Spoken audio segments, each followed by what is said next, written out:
टिहरी गढ़वाल के घनसाली क्षेत्र के ग्राम पंचायत तीसरियाड़ा तहसील बालगंगा निवासी 30 वर्षीय साहिल बिष्ट पुत्र देवराज सिंह बिष्ट की हरियाणा के अंबाला में लूटपाट के दौरान निर्मम हत्या कर दी गई है। साहिल बिष्ट अंबाला में एक होटल में कार्यरत थे। बीते 13 अगस्त की रात ड्यूटी समाप्त कर वो अपने कमरे की ओर लौट रहे थे, तभी बदमाशों ने लूट के इरादे से उन पर चाकुओं से हमला कर दिया। गंभीर चोट लगने से उनकी मौके पर ही मौत हो गई। इस घटना से पूरे इलाके में शोक और आक्रोश की लहर है। बताया जा रहा है कि साहिल गरीब परिवार से थे और उनके पिता लंबे वक्त से बीमार चल रहे हैं। परिवार की जिम्मेदारी साहिल के कंधों पर ही थी। मुख्यमंत्री पुष्कर सिंह धामी ने हरियाणा के मुख्यमंत्री नायब सिंह सैनी से बातचीत कर दोषियों की तत्काल गिरफ्तारी का अनुरोध किया और पीड़ित परिवार को आर्थिक मदद का भरोसा दिलाया है। स्थानीय लोगों ने भी दोषियों के खिलाफ सख्त कार्रवाई और पीड़ित परिवार को सहायता की मांग की है। हम सभी लोगों की यही मांग है कि हरियाणा के अंबाला में होटल में काम करने वाले 30 साल के घनसाली के युवक की जो निर्मम हत्या हुई है, जो निर्मम हत्या वहाँ के बदमाशों ने की है, हरियाणा के बदमाशों ने की है। 4 दिन होने के बाद भी अभी तक पुलिस की गिरफ्त में वो बदमाश नहीं है। हरियाणा की सरकार, हरियाणा की पुलिस क्या कर रही है? टिहरी कप्तान साहब से अनुरोध है कीर्तनगर थाने के माध्यम से कि उनसे संपर्क साधा जाए और जल्द से जल्द घनसाली का युवक साहिल बिष्ट को न्याय मिले, उसके परिवार को न्याय मिले और वो हत्यारे पकड़े जाएं और उनकी हत्या के जुर्म में मुकदमा हो और उन्हें फांसी से कम कोई सजा ना हो, ताकि ये उदाहरण बने। और जब तक ऐसा नहीं होता है तब तक ये लगातार मांग पूरे पहाड़ से उठनी चाहिए। पहाड़ का युवक की जिंदगी इतनी सस्ती नहीं कि उसे बाहर इसी तरह से चाकू गोद करके चंद रुपयों के लिए मोबाइल छीनने पर उसकी हत्या कर दी जाए। तो इसीलिए अनुरोध है पुलिस विभाग से भी और राज्य सरकार से भी कि इस मामले का संज्ञान लेकर के पीड़ित परिवार को न्याय दिलाया जाए। नैनीताल में नेता प्रतिपक्ष यशपाल आर्य के साथ हुई घटना को लेकर कांग्रेस अनुसूचित जाति विभाग ने पौड़ी मुख्यालय में भाजपा सरकार के खिलाफ जोरदार प्रदर्शन किया। जिला अध्यक्ष श्रीकांत के नेतृत्व में कार्यकर्ताओं ने भाजपा सरकार का पुतला दहन कर अपना रोष जाहिर किया। श्रीकांत ने आरोप लगाया कि जिला पंचायत अध्यक्ष चुनाव के दौरान नेता प्रतिपक्ष और उनके साथियों के साथ मारपीट की गई, लेकिन सरकार ने दोषियों के खिलाफ कोई कार्रवाई नहीं की। उन्होंने कहा कि ये सरकार की अनदेखी और नाकामियों को उजागर करता है। कार्यकर्ताओं ने घटना की कड़ी निंदा की और दोषियों के खिलाफ सख्त कार्रवाई की मांग की। प्रदर्शन में बड़ी संख्या में लोग शामिल हुए। आज पुतला दहन कार्यक्रम अनुसूचित जाति प्रदेश कांग्रेस के नेतृत्व में आज पूरे प्रदेश में इस कार्यक्रम का आयोजित किया गया था और इसी के चलते हुए आज पौड़ी जिले मुख्यालय में भी अनुसूचित जाति विभाग की टीम ने और समस्त कांग्रेस की और सब कांग्रेस की टीम ने मिलकर पुतला दहन कार्यक्रम किया। आपने देखा होगा कि अभी कुछ समय पूर्व जो जिला पंचायत चुनाव यहाँ पे देखने को मिले थे, अध्यक्ष के चुनाव जो हुए थे, उसमें जो नैनीताल पंचायती चुनाव में अध्यक्ष चुनाव में जो आपने एक भारतीय जनता पार्टी का जो एक आप लोगों ने जो एक दुष्कर्म देखा, जो एक तानाशाही देखी और एक उन लोगों ने जिस तरह की हरकतें पैदा करी, जो हमारे नेता प्रतिपक्ष यशपाल आर्य जी पे जो उन्होंने हाथापाई करी और उनके पुत्र पे और हमारा जो उप नेता प्रतिपक्ष है वहाँ पे, इन सभी लोगों पे जो नेताओं पे करी और जबरन वहाँ पे अपने गनों के माध्यम से, अपने दलबल के माध्यम से भारतीय जनता पार्टी के लोगों ने जिस तरीके से उनको हमारे जो वोटर्स थे, जिला पंचायत सदस्य, उनको उठा के वहां से लेके गए, ये अपना आप एक बहुत सोचने का विषय है। वाकई में इस समय उत्तराखंड की जनता को इस बात को सोचना पड़ेगा कि वाकई में कि भारतीय जनता पार्टी किस तरह की तानाशाही इस प्रदेश में करना चाह रही है और प्रदेश में इस तरह की तानाशाही अगर चलती रहेगी तो ये जो हमारे यहाँ की जो गरीब जनता है और जो हमारे यहाँ की जो भोली भाली जनता है उत्तराखंड प्रदेश की, वो क्या इस चीज का मैसेज देगी। तो ये बात हमको सोचने का विषय है। इसी विरोध में आज पूरे प्रदेश अनुसूचित जाति विभाग के प्रदेश अध्यक्ष माननीय मदन लाल जी के नेतृत्व में पूरे प्रदेश में पुतला दहन कार्यक्रम किया गया। उसी के चलते हुए आज हमने पौड़ी पे इस कार्यक्रम को किया। मुख्यालय पौड़ी में कांग्रेस कार्यकर्ताओं ने कैंडल मार्च निकाला और केंद्र सरकार पर चुनावी धोखाधड़ी और वोट चोरी का आरोप लगाया।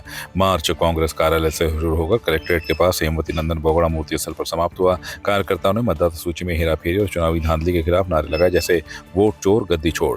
कांग्रेस के AICC सदस्य राजपाल बिष्ट ने कहा कि भाजपा गुंडागर्दी और धोखे से राज्यों में सत्ता हासिल कर रही है। कांग्रेस जिला अध्यक्ष विनोद नेगी ने कहा कि लोकतंत्र में वोट जनता की मर्जी से सरकार चुनने का अधिकार देता है, लेकिन भाजपा संवैधानिक संस्थाओं को प्रभावित कर वोट का अधिकार छीन रही है। उन्होंने चेतावनी दी कि अब किसी भी तरह की वोट चोरी बर्दाश्त नहीं की जाएगी। देखिए, कुछ दिन पहले आपने देखा होगा कि हमारे जो लोकप्रिय नेता हैं, लोकसभा में विपक्ष के नेता हैं आदरणीय राहुल गांधी जी, उनके द्वारा जिस तरह से सोशल मीडिया पर जो है पूरा ब्यौरा दिया गया था वोट चोरी के मामले में, आपने देखा होगा कि देश में जिस तरह से वर्तमान सरकार लगातार, मैं ये कहूँगा कि चुनाव आयोग जिस स्थिति में इस समय देश में है, एक देश के लिए स्वतंत्र चुनाव और एक न्यायप्रिय चुनाव कराने के लिए चुनाव आयोग का बहुत बड़ा रोल होता है। और चुनाव आयोग ही अगर किसी सरकार विशेष की गोद में बैठ जाए, किसी सरकार विशेष के हित में काम करे, तो मैं समझता हूं कि फिर देश में गतिरोध होना बहुत मुमकिन है। और आप देख रहे होंगे कि लगातार जिस तरह से कई राज्यों में चुनाव हुए हैं, उसमें मैं ये कह सकता हूं कि चाहे महाराष्ट्र हो, चाहे हरियाणा हो, चाहे मध्य प्रदेश हो, लगातार इन चुनावों में आपने देखा होगा कि एग्जिट पोल में जो आंकड़े आए थे और एग्जिट पोल में आंकड़े आने के बाद उसका परिणाम दूसरे रूप में आता है, तो आप उससे आंकलन लगा सकते हैं कि निश्चित रूप से देश में कुछ गड़बड़ झाला चल रहा है।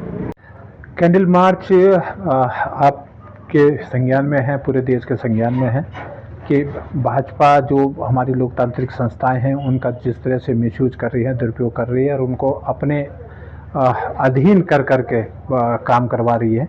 ये मामला लोकसभा चुनाव में जो वोट चोरी का है उसके खिलाफ जो कांग्रेस ने चुनाव आयोग से डाटा मांगा था, चुनाव आयोग ने वो डाटा भी नहीं दिया और कांग्रेस ने एक लोकसभा सीट कर्नाटका में, बेंगलोर लोकसभा में जब अपना सर्वे करवाया तो 1 लाख से ज़्यादा फर्जी वोटर वहाँ पे पाए गए, जिनके कि दूसरे प्रदेशों के थे, डुप्लीकेट नाम थे, एड्रेस नहीं था, तमाम चीज़ें थी। 1 लाख से ऊपर वो राहुल जी ने उन चीज़ों को लोगों के सामने रखा था, आप ही प्रेस के द्वारा रखा था।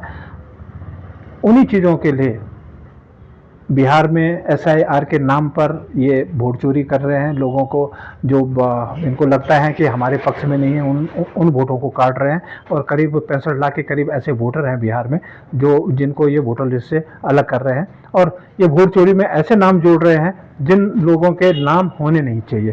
तो पूरा मामला वोट चोरी का है, लोकतांत्रिक संस्थाओं को ख़त्म करने का है और चुनाव का जो मतलब रह जाता है उसको ख़त्म करने का है कि केवल अपने आधार पर ये अपनी सरकार बना सके। मसूरी से 15 किलोमीटर दूर दुधली भद्राज पहाड़ी पर स्थित भगवान बलराम के मंदिर में 2 दिवसीय भद्राज मेला संपन्न हो गया। भारी बारिश के बावजूद हजारों श्रद्धालु मेला देखने और भगवान बलराम के दर्शन करने पहुंचे। मेले में जौनसार, पचवादून, जौनपुर, मसूरी, विकासनगर और देहरादून सहित अन्य इलाकों के लोग शामिल हुए। श्रद्धालुओं ने भगवान भद्राज का दूध, घी, मक्खन और दही से अभिषेक किया और पशुओं की सुरक्षा व परिवार की खुशहाली की कामना की। मेले में सांस्कृतिक कार्यक्रम भी किए गए जिसमें लोक कलाकारों की प्रस्तुति पर लोग जमकर नाचे। मंदिर समिति अध्यक्ष राजेश नौटियाल ने कहा कि भद्राज मेला आस्था का केंद्र है और इसका स्वरूप दिन प्रतिदिन बढ़ रहा है। पुजारी विजय तिवारी ने बताया कि महाभारत काल में कृष्ण के भाई बलराम यहाँ आए थे और राक्षस का अंत कर गाँव वासियों की रक्षा की थी, तभी से इस पहाड़ी पर मंदिर स्थापित किया गया।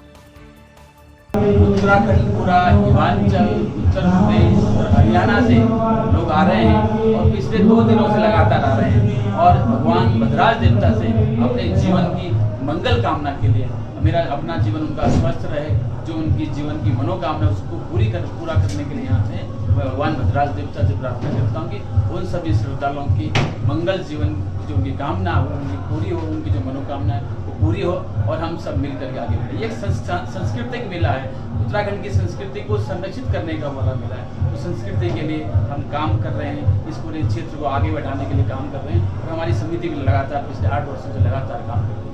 ठीक है, इसकी मान्यता तो पूर्व जन्मों से ही इसकी मान्यता है। बलराम जी का मंदिर है, बलभद्र जी की इसकी पूजा हर वर्ष जो है यही 16 और 17 अगस्त को संक्रांति के रूप में मानी जाती है और इसकी मान्यता इतनी है कि हर आदमी जो है अपने पूरे वर्ष के लिए यहाँ पे आके अपने बच्चों के लिए, अपने सारी घर की सारी मनोकामनाओं को पूर्ण करने के लिए आदमी यहाँ आता है और उनकी मनोकामना पूर्ण होती है।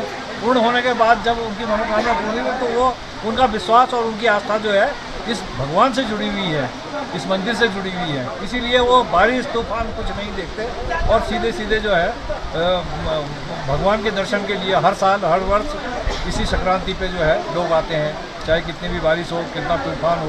देखिएगा, आप देख ही रहे हैं कि सभी लोग जो हैं इतने आंधी तूफान में भी जो है सभी लोग भगवान के दर्शन के लिए आ रहे हैं। पौराणिक मंदिर है, द्वापर युग से ये मंदिर यहाँ पर है और इसका भिनार क्षेत्र के या गढ़वाल के या परवादून के जो गाय पालक है वो इस क्षेत्र में रहते, तो दंत कथाओं में ये है कि यहाँ उनकी गायों के लिए, उनके पशुओं के लिए विघन था, जैसे राक्षस थे कुछ विघन था, तो जिसके कारण वो भगवान जब द्वापर युग से यहाँ आए, महाभारत का युद्ध हुआ तो भगवान कृष्ण ने तो महाभारत युद्ध में भाग लिया और